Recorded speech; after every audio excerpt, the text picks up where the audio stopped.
Dear all, welcome to nice try channel. இன்னைக்கு கும்மாயம் செய்ய போறோம். இது அம்பாளுக்கு, வரலட்சுமி பூஜாக்கு இதெல்லாம் நெய்வேத்தியமா வைக்கிற பழக்கம் இருக்கு. ஆடி மாசமும் வந்தாச்சு, பார்க்கலாமா? கருப்புளுந்து அரை கப் வறுத்துக்கலாம். எண்ணெய் நெய் எதுவும் போடாம ட்ரையா வறுத்துக்கலாம். மீடியம் ஃப்ளேம்ல வச்சு வறுத்துக்கலாம், அப்பதான் நல்லா வறுப்படும். இது கரெக்டா வறுபடுருச்சான்னு தெரியறதுக்கு வெள்ளை உளுந்து கொஞ்சம் போடலாம். அப்போ அந்த வெள்ளை உளுந்து சிவக்கும் போது தெரிஞ்சிடும் இது எந்த அளவுக்கு வறுபட்டிருக்குன்னு.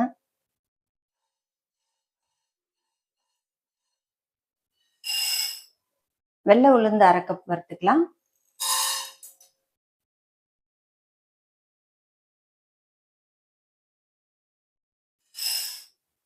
பாசிப்பயிறு 1/4 கப் வறுத்துக்கலாம்.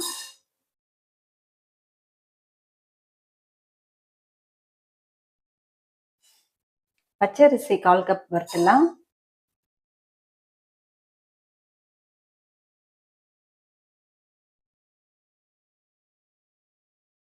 மிக்சியில போட்டு நல்லா ஃபைன் பவுடரா அரைச்சாச்சு. அரைச்சதை ஃபைன் பவுடரா சலிச்சு எடுத்துக்கலாம். 1 கப் உளுந்துக்கு 1 கப் வெல்லம்னு எடுத்ததை இதில் போட்டு கரைச்சிக்கலாம். பாகு வெல்லம் நான் எடுத்திருக்கேன். இதில் 2.5 கப் தண்ணி விட்டு இதை பாகு பண்ணிப்போம். 1 கப் வெல்லத்துக்கு 2.5 கப் தண்ணின்னு விட்டு இதை பாகு பண்ணிக்கலாம். எதுவும் பதம்லாம் இல்லை, ஜஸ்ட் நல்லா கரைஞ்சிருச்சுன்னா போதும், அவ்வளோதான். பாகு வெல்லம் எடுத்திருக்கேன். நீங்கள் நாட்டு சர்க்கரை, சாதாரண வெல்லம் எது வேணாலும் எடுத்துக்கலாம். ஜஸ்ட் இது கரைஞ்சா போதும், பாகு பதம் அதெல்லாம் எதுவுமே இல்லை. இப்போ வெள்ளைப்பாகு வந்து ஃபில்டர் பண்ணி எடுத்துக்கலாம். அதே பேன் கழுவி வச்சிருக்கேன். இதில் வந்து வெள்ளை தண்ணி ஊற்றிடலாம். சளிச்ச மாவை இதில் போட்டு நல்லா கரைச்சி எடுத்துப்போம். விஸ்க வச்சு கரைச்சிப்போம். நல்லா ஈஸியாக கரைஞ்சிடும். லம்ஸ் இல்லாமல் கரைச்சிக்கலாம். அந்த வறுத்து அரைச்ச வாசனையே நல்லா வருது. இன்னும் நம்ம இதில் ஏலக்காய் இன்னும் போடவே இல்லை. லம்ஸ் இல்லாமல் கரைச்சாச்சு. செய்திடலாம். 1 டேபிள் ஸ்பூன் நெய் விடுவோம்.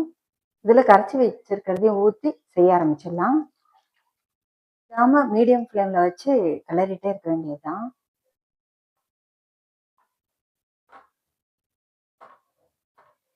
மூணு ஏலக்காய் பொடி பண்ணது போட்டிருக்கேன்.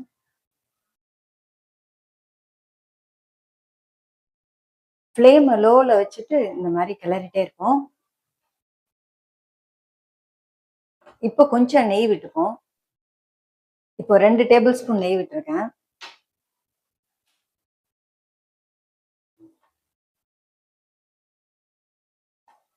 இந்த பாருங்க, அழகா அல்வா மாதிரி வருது இல்ல?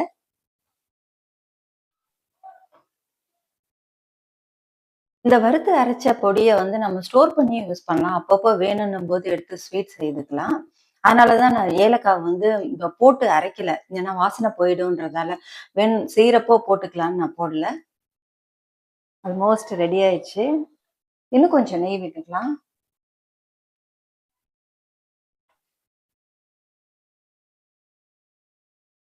ஒரு கப் உளுந்துக்கு அரை கப் நெய்ன்னு எடுத்திருக்கேன்.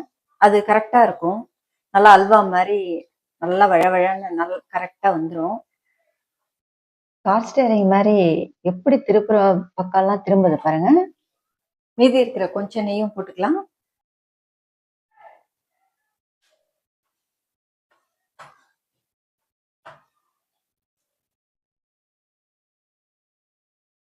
அவ்வளோதான், ரெடி ஆயிடுச்சு.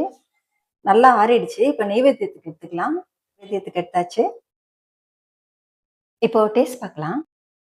நல்லா ஸ்வீட்டா நல்லா இருக்கு. அப்படியே அல்வா மாதிரி வழுக்கிட்டு போகுது. இதை நீங்களும் செய்து என்ஜாய் பண்ணுங்க. இந்த வீடியோ உங்களுக்கு பிடிச்சிருந்ததுன்னா சப்ஸ்கிரைப் பண்ணுங்க. தேங்க்யூ.